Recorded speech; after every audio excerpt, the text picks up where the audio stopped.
Hi, Brian. The son of a fighter, Brian Norman Jr., the son of Brian Norman Sr. What was it like having a father who was a professional fighter? Like watching your own superhero right at home. I got my own comic book story right at the crib. You know, so I remember being a young buck. I don't know how old, probably 4, 5 or something like that. But it was this little chair right in front of the gym, and it was a heavy bag in front of it. And I remember seeing this big old dude over here, back about strong as ever. He just banging on the bag nonstop. He don't get tired. Every punch hard. And you're like, dang, I don't know if I could do that. And then, a decade later, here I am right now. Do you think you would have become a fighter if your dad wasn't one? I don't know about boxing, but I definitely would have picked the sport for the fact. It's just, I have a very competitive nature about me. It probably would have came to boxing, to be real with you, because team sports not really for me. It's because I know how hard I work, and it's hard to put my faith in somebody else when I know you ain't doing what you're supposed to do. I'm up at 3 in the morning doing what I'm supposed to do. Why you can't do it? We got the same 24 hours. What's up? What's up with your pippin? You feel me? So I probably came back to boxing eventually. What are your earliest memories of him as a boxer? Like I just said, him hitting that bag, you got that one. Just I fell in love with the work, the progress of it, like the process, pretty much. I love the process. The results and all that is cool. That's just a big celebration. So I look at the training as that's the real deal. This is glory, and then the fight is just a celebration of just showing off what you just did. And you got a chance recently to work the corner for your dad's fight. What was that like? Scary. It was scary. He's about like 60 years old now. A little bit of salt and pepper action going on. But at the same time, it was like looking in the mirror, because at the drop of a dime, in 2 months, I think he lost like probably 20 pounds, or even more than that if I ain't mistaken. Diet cleaned up just that quick, work ethic just got that quick. So if I was to go to a team sport, it would have to be with somebody like that, because I see exactly where I got everything from. Do you think you guys have a similar style in the ring? Very similar, but also very different. What way? I'm more finesseful. He is more so.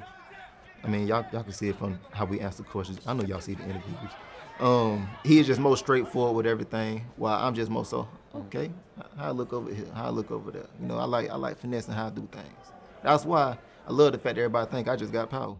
Keep thinking that, brother. A couple of years ago, you went into a fight against Giovanni Santillán as the ultimate B-side. I mean, that was the Giovanni Santillán show. It was in his backyard.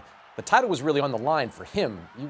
You kind of got that opportunity because they were seemingly looking to get him an interim world title belt. What did you show that night? What did you show the world in that fight?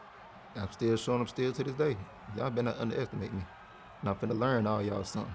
That boy from the South is bad. Plain and simple. Like you said, it was his show. It was his time to become a champion. It was his old alley-oop. Man, just could knock this little dude block off whatever, man. You got a whole little belt right there in front of you. And guess what? In his own hometown, his own city, caved him in. You know what I'm saying? Bowed him down. Now, to him personally, I apologize for the pose that I did to you, but the fans done got to me because y'all kept on trying me. So it really wasn't to him, but it was just like, so this is y'all king, the dude that's on the ground right here. I got blood all up on me. It ain't mine, it's all of his. You feel me? I still got the gloves hung up right now. Blood still on them. You've probably been in with a lot of fighters that have doubted you before the fight. Was there a moment in that fight where you think he could recognize that he was in with somebody real? First round. No matter what, you can feel when you in for one in the very, very first round. And whenever I do feel that of a fighter, nah, they want that thing, I love it. Okay, we in for one. Because that's when it gets fun. Oh, you actually want to challenge me? I love a challenge. That's literally why I love boxing. That's why I go out and train every day. Can I do this? Can I do that? I don't know. But let me go find out. You feel me? So this fight I got coming up with Devin Haney. You know, he's the blueprint to beat me. Great feet, great jab. He don't get tired. You know, the boy work hard. He got a lot of heart and things of that nature. So can I beat that? Well, let's go find out. Come November, we shall find out. You do seem, you brought up the idea that Devin, or people say Devin is the blueprint to beat you. You seem like you hear a lot of the noise that's out there. Is that fair to say? I was when the fight was getting talked about. I don't really pay attention to it now at the moment, but no, that's definitely the whole thing of I'm not ready, I haven't fought anybody. He ain't got no feet, he don't got this, he don't have that. So this is my first big fight. Let me show y'all once again who I am. and let history be made. Do you think you're starting to get the respect of people, though? You know, that Santillan win was a good one. He put a beating on Alexis Rocha just one fight, I believe, earlier. And that win over Jin Sasaki, that was, I said knockout of the year, you said knockout of the decade. I mean, that was as electric a knockout. Do you think you're starting to get some of that respect? I ain't really stunting that. I'm just stunting my next opponent. He don't respect me, and now I got to go out there and get my respect from him. Do you think Devin doesn't respect you? I know you don't. you seen what just happened a little minute ago. You know what I'm saying? So I got to go handle that, and I love it. It just energized me. You're referencing, of course, the brawl that I don't know happened what right you're talking before. about, brother. It was just a slight altercation. Slight altercation, Slight we call altercation. that. How did that escalate? I don't know. I just work here. To be real with you, I just knew 1 minute I'm sitting here chilling with a fresh white shirt on, white tee.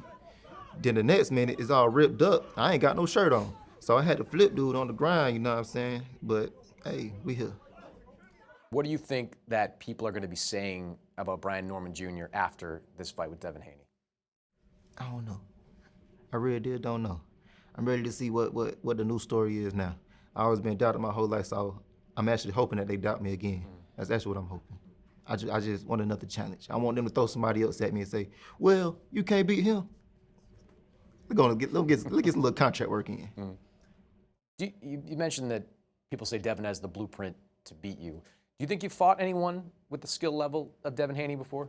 No, I won't say that. Sparring-wise, I would say yes. But real deal fight, no, I wouldn't say so. But that's why I love this fight as well. Great opponent, great step up, great resume behind him, background around him. And also I see a lot of similarities as well. You know, father-son duo came up from Mexico, came up the hard way, going over here to spar fighters, going to hit the spar fighters. So it's a lot of similarities, but also a lot of differences as well. What were those early years like fighting in Mexico? Actually, it was fun. I ain't gonna lie to you. It was fun out there. We go out there. Mexicans, man, they the coolest people out there. You know what I'm saying? So, of course, we had to talk through translator, but once we know what we're saying, let the party begin. But a whole bunch of fans out there as well, big fan base. Every time I came out there, I guess they knew I was coming, but it was more and more people coming each and every time just to come and take pictures with me before and after the fight. And shoot, they love me out there. It's risky sometimes taking those fights. Even with guys with less than stellar records, they can be a lot better than those records suggest. I mean, what were those opponents like? I mean, if you believe in yourself and you believe you're the best, why would you be nervous at all? So I really wasn't studying any of that. I was 17 years old, still taking heads off. So it is what it is. Look at me today. I'm a whole champion. You mentioned Devin, you don't think he respects you. One of the things he has been saying is that your career has been carefully orchestrated, that Top Rank has the best managers or matchmakers in all of boxing. What do you say to that? He said he wasn't, but I don't know for a fact. But I believe he came up under that system as well. I don't know for a fact. He was with them for a period of time, yes. So he was? Well, he was after he was a champion. Left Matchroom. All right, so I'm going to let him slide in. I'm going to let him slide because he was after the champion. But either way it go, you got the great Terrence Crawford. He came up under them. You got the great Inouye. He came up under him. Is Usyk under them as well? No, he wasn't under them. But you thought it great. Shakur, another one. Shakur? Yeah. Under him. And just because I felt like it. Usyk came up on him. Let me slide. Got it. Definitely Usyk. Yeah. Grew up in Southern California, I think. Tyson Fury. Sort of. Tyson Fury came up under him. A couple years. Ali. All right. I got you on that one. You got me on that one. I got you on that one. Ali. Yeah, they did. Bob Arum, who's 93, worked with Ali. Learn something new every day, huh? Do you think you're still improving as a fighter? Most definitely. I will forever improve. As long as I keep fighting, I will forever be improving. There's always something to work on. I don't care what it is. It's your jab not sharp enough, your hands not coming back, whatever the case may be. So we always working on something. There's always something in there. Sometimes it's not just physical or technique. It could be a mental game as well. Why do you zone out in certain situations? Why did you let that fighter breathe? You cut the ring off, and you trap them, but you let them go again. So it's always something to work on. You said you don't know what people are going to say about you after the fight. What do you think you're going to show in a fight like this against an opponent like that? That what y'all thought was my weakness is actually my strength. Brian, good luck in November. I appreciate you, brother.